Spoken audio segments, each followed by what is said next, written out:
Very good morning and welcome to the Breakfast News on Rajya Sabha television. I'm Aishwarya Kapoor. Here are the headlines. ISRO's gift to the nation ahead of Republic Day successfully launches 2 satellites including Kalam-Sat. Inaugural mission of the year includes first ever satellite developed by students.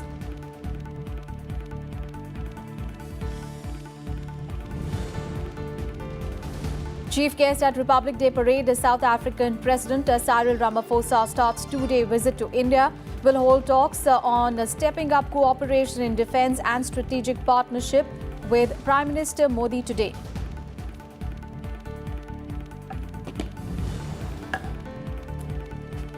President to address nation on the eve of Republic Day today.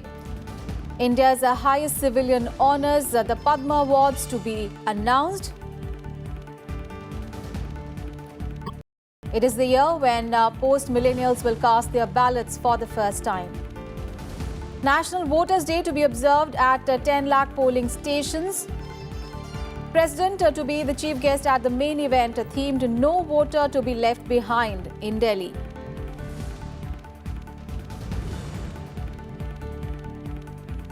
And world number 2 Rafael Nadal enters the men's singles finals of the Australian Open. Top seed Novak Djokovic to face Lucas Pouille in the semi-finals today.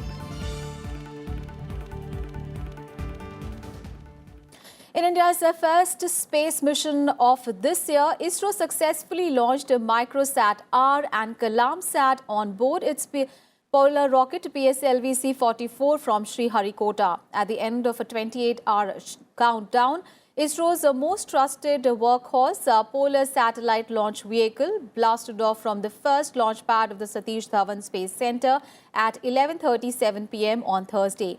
With yesterday's launch, the PSLV has launched 54 Indian and 269 satellites of international customers. While Microsat-R, an imaging satellite, is meant for research and development for the Defence Research and Development Organization, Kalam-Sat, named after former President Abdul Kalam, is a payload developed by students and Chennai-based Space Kids India for the first time. Contributed by college students and the members of a Chennai-based organization, Space Kids India, Kalam-Sat is the first to use PS4, the 4th stage of the vehicle, as a platform to orbit around the Earth. Built at a cost of around 12 lakh rupees, the Kalam-Sat is an experimental satellite for studying the communication system of nanosatellites, which can be useful in many fields, including disaster management. Yet another innovation in this mission the ISRO has introduced is making PS4 working after it is doing its function. That is, after the satellite is successfully separated, the PS4 is given once again live and make the PS4 as an experimental platform to do the technology demonstrations, as well as it must be very useful for carrying out the science experiments by students. It's absolutely an ecstatic moment. We've been waiting for this for 6 long years, I should say, because it's not easy to launch a satellite, and there's so much of learning to go in that, and we're all babies in that. But yet, I mean, the opportunity that ISRO is open to us, I think, is phenomenal, because you put in so much of money to build a rocket, and to give one segment for the student research is amazing. And I should say hats off to Dr. Shivan and to the entire crew of ISRO who've actually hand-holded us and, who've taken us through this journey of building this satellite. And South African President Cyril Ramaphosa will begin a 2-day visit to India today. Ramaphosa is the guest honor at India's Republic Day celebrations and will be accompanied by the First Lady, a high-level delegation including 9 ministers, senior officials and a 50-member business contingent. On his first visit to India as president, Ramaphosa is the second South African president after Nelson Mandela to be the chief guest at the Republic Day. And later today, Ramaphosa will hold extensive talks on bilateral, regional and global issues with Prime Minister Narendra Modi at the Hyderabad House. He will call also on the External Affairs Minister Sushma Swaraj, and he is also slated to meet President Ramnath Kovind and Vice President M. Venkaiah Naidu. In some other events lined up for the day, Ramaphosa will deliver the first Gandhi Mandela Freedom Lecture and will address the India-South Africa Business Forum along with Prime Minister Modi. According to the Ministry of External Affairs, stepping up cooperation in defence and developing a roadmap to enhance strategic partnership are some of the key agendas during the South African president's visit to India. The areas of focus would include defence, security, political relations, trade and investment, economy, tourism, science and technology, IT and agriculture. In March 1997, during the state visit of President Nelson Mandela to India. Over the last few years, there has been a significant intensification of our engagement in various fields, and the relationship has gathered momentum.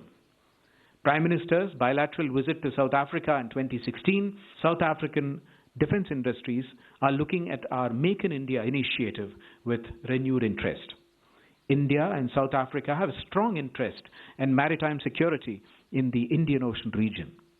India has also extended training slots for South African defense personnel. We share common concerns in the area of terrorism, FATF, cybersecurity, etc. President Ramnath Kovind will address the nation on the eve of the Republic Day today. The address will be broadcast from 7 p.m. on the entire national networks of the All India Radio and all channels of Doordarshan in Hindi, followed by the English version. And Padma Awards, one of India's highest civilian honours, will also be announced today. The awards are given in 3 categories, Padma Vibhushan, Padma Bhushan and Padma Shri, for exceptional and distinguished service. The award seeks to recognize achievements in all fields of activities or disciplines, including art, social work, sports, science, literature and civil services. The Padma Awards are conferred on the recommendations made by the Padma Awards Committee, which is constituted by the Prime Minister every year. The nomination process is open to the public. Even self-nomination can be made. And Lance Naik Nazir Ahmad Wani will be conferred with the Ashok Chakra, India's highest peacetime gallantry award. A former militant turned soldier, Lance Naik Wani laid down his life during an anti-terror operation at Shopia in Kashmir in November last year.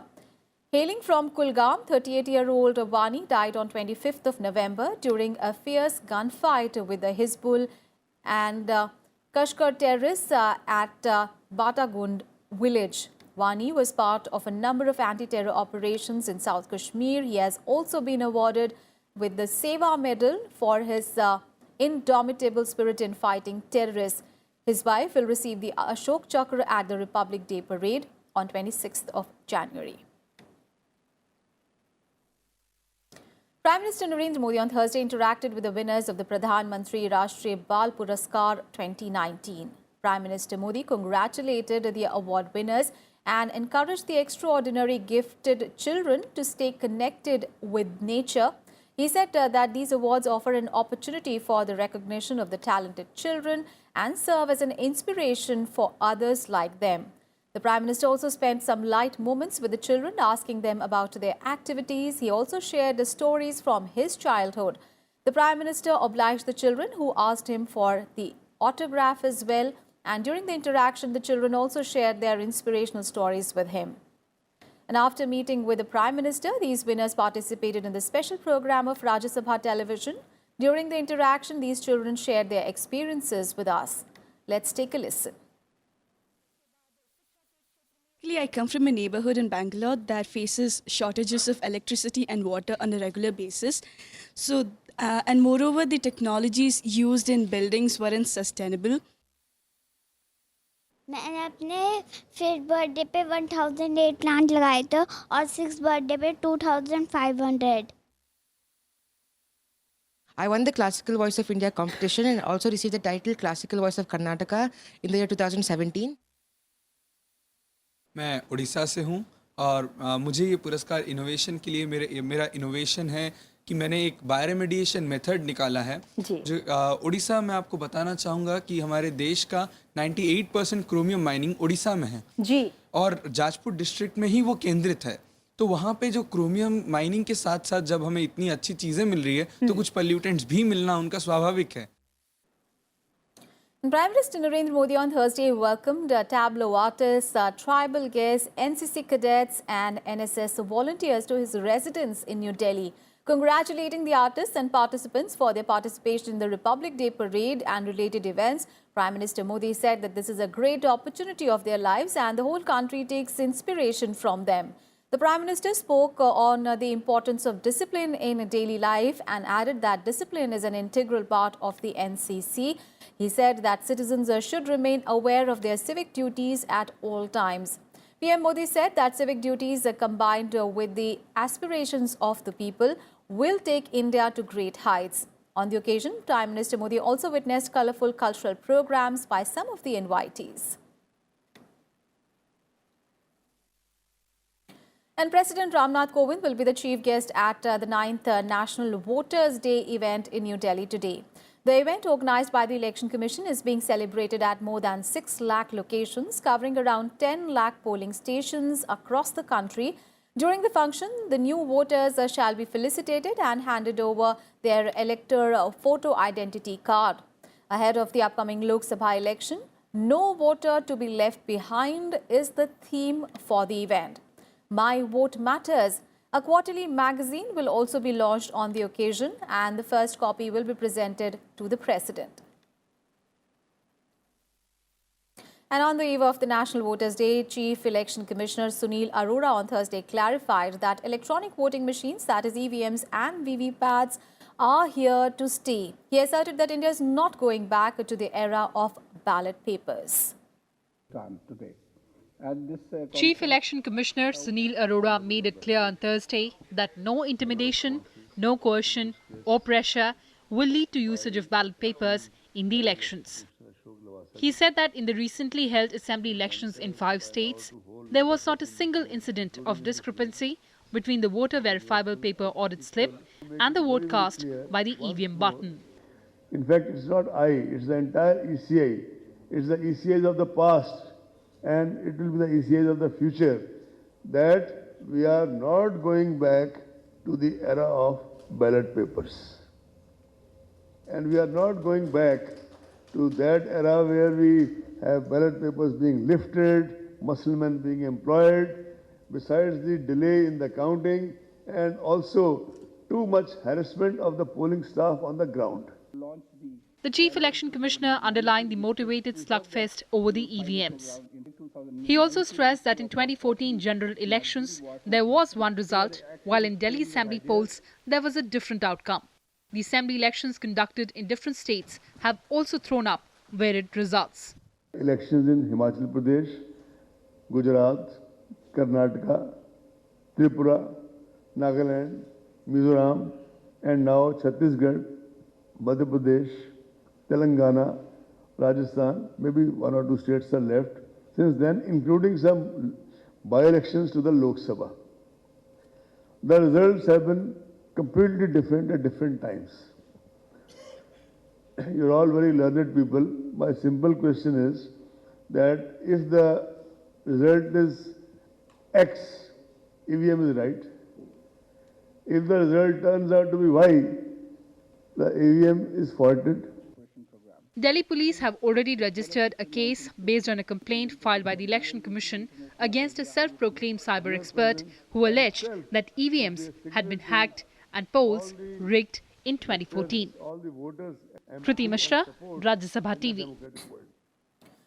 And the meeting of Prime Minister Narendra Modi-led selection committee to decide on the next CBI chief remained inconclusive on Thursday. The meeting was held at the Prime Minister's official residence and was attended by Chief Justice Ranjan Gogoi and the leader of the Congress in Lok Sabha, Mallikarjun Kharge. The name will now be decided in the next meeting, which is likely to be convened next week.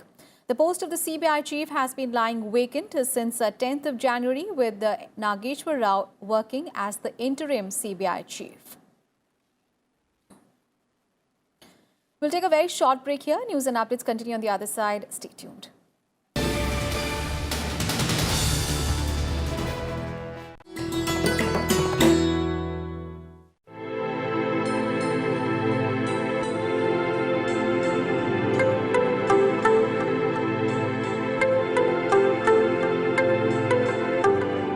Rabindranath Tagore was awarded the Nobel Prize for Literature in 1913 for his book Gitanjali.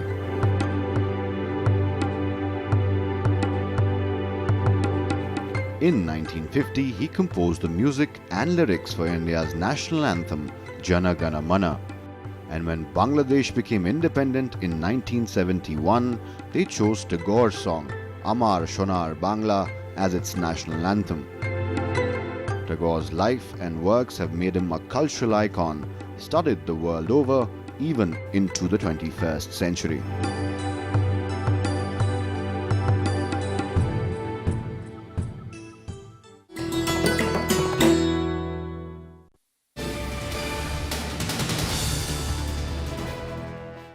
Welcome back after the break.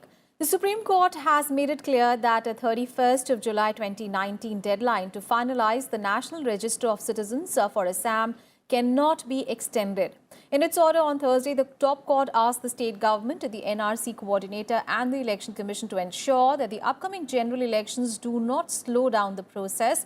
A bench headed by Chief Justice Ranjan Gogoi asked the NRC state coordinator to conduct a meeting within a week to ensure that the NRC finalization process and the upcoming parliamentary elections go hand in hand.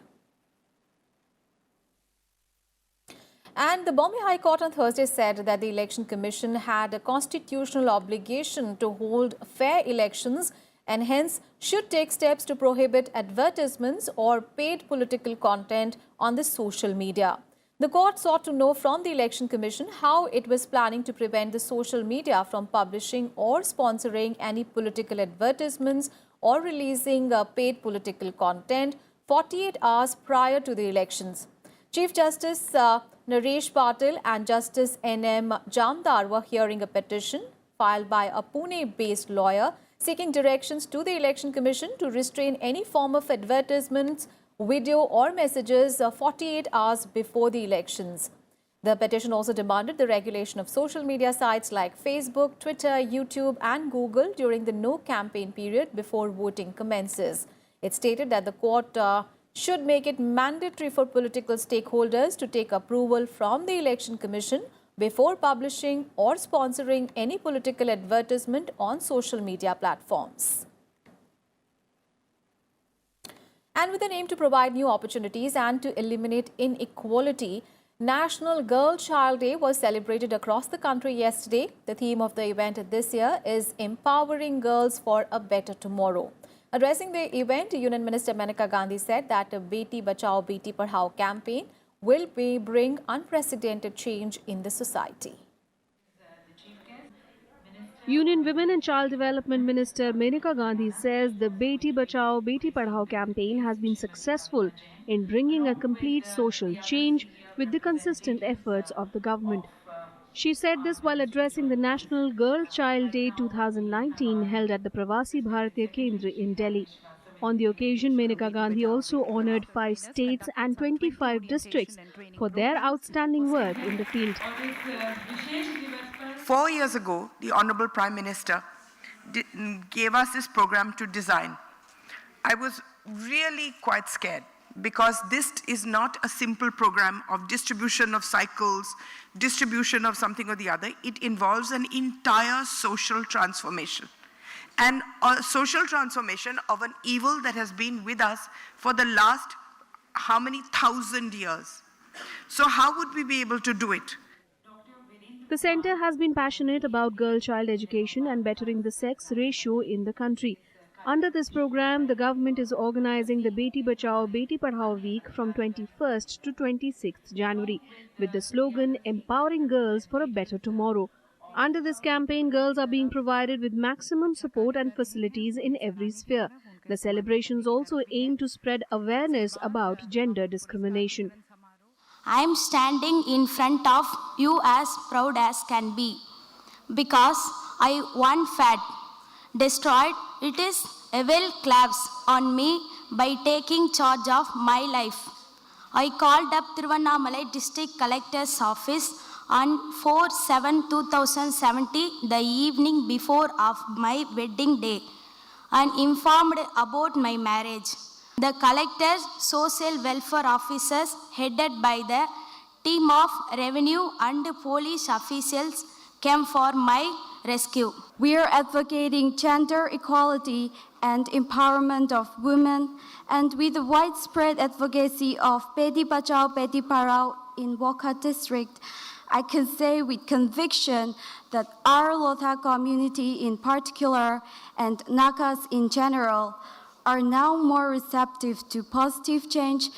ये गर्व की बात है कि जब हमारी सरकार आई थी 2014 में, तो उस समय जो सेक्स रेशियो था वो बहुत ही कम था, 800 कुछ था और नीचे ही चलते जा रहा था। अब प्रधानमंत्री जी ने एक कार्यक्रम जो बनाया था और हम लोगों ने जो इसको इम्प्लीमेंट किया था, इसका नतीजा ये हुआ है कि अब हम छोड़ रहे हैं at 927 per thousand, which is an excellent turnaround. I congratulate the government and every officer who has taken part in this, and of course, I congratulate the people of India. It's been 4 years since the launch of the Beti Bachao, Beti Padhao program. Prime Minister Narendra Modi launched it in 2015 in Panipat in Haryana. Ideally, it was a social reform plan, but for better implementation, better healthcare services were needed. The program has produced amazing results in the past 4 years. Today, girls are performing better in every field, whether it be sports, politics, science or industry. Vipin Chauhan's report for Rajya Sabha TV. And raising some serious concerns about the threats to the environment, Vice President M. Venkaiah Naidu on Thursday asserted that plastics pose a developmental dilemma and we must use plastic responsibly and judiciously. He was addressing the gathering at the Golden Jubilee celebrations of the Central Institute of Plastics Engineering and Technology in Chennai, stating that the plastic industry played a vital role in the growth of the Indian economy. Naidu emphasized that the current trend in India's plastic exports, which is expected to surpass $8 billion in 2018-19, seems highly encouraging. The Vice President said that plastics and plastic-based products have become an integral and important part of the global economy. He added there is a need to create awareness and educate people on the need to recycle, repurpose and reuse plastic items. Plastics pose an essential development dilemma. On one hand, there is a quest for improving the quality of life by better material comforts. On the other hand, indiscriminate use of plastic threatens seriously erode the source of our sustenance. There has to be a proper appreciation of the appropriate use of different plastics. On to the top international focus now. The Trump administration will be looking to cut Venezuelan President Nicolas Maduro's revenue streams. Now, this was revealed by U.S. National Security Advisor John Bolton after Maduro cut diplomatic ties with the United States. Maduro was angry after the U.S. recognized an opposition figure, Juan Guaido, as the interim president on Wednesday. Bolton said that U.S. was working on a plan to funnel funds to Guaido instead. The figures from the Trump administration are continuing to try and compound pressure on Maduro as the international community remains divided in its support of him. Russia has condemned foreign powers for backing Guaido, saying that the move violated international law and was a direct path to bloodshed. Mike Pompeo, the U.S. Secretary of State, has now requested a United Nations Security Council meeting to be held on the issue on Saturday. All the sporting action now. In badminton, ace Indian shuttlers PV Sindhu, Saina Nehwal and Kidambi Srikanth made it through to the quarterfinals of the Indonesia Masters in Jakarta. In the women's singles, world number 3 PV Sindhu defeated Georgia Tunjung of Indonesia in straight sets to make it through to the last 8 stage. She will now face Spain's Carolina Marin today.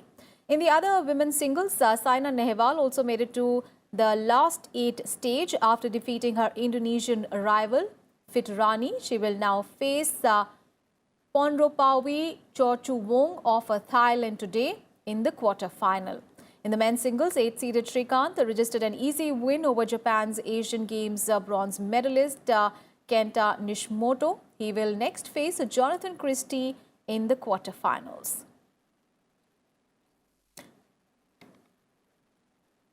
And in tennis, world number 2 Rafael Nadal entered the final of the Australian Open. Nadal defeated Stefanos Tsitsipas of Greece in straight sets to make it through to the final of the men's singles. The 17-time Grand Slam singles winner Rafael Nadal beat the Greek youngster in just 1 hour and 46 minutes to reach his 5th Australian Open final.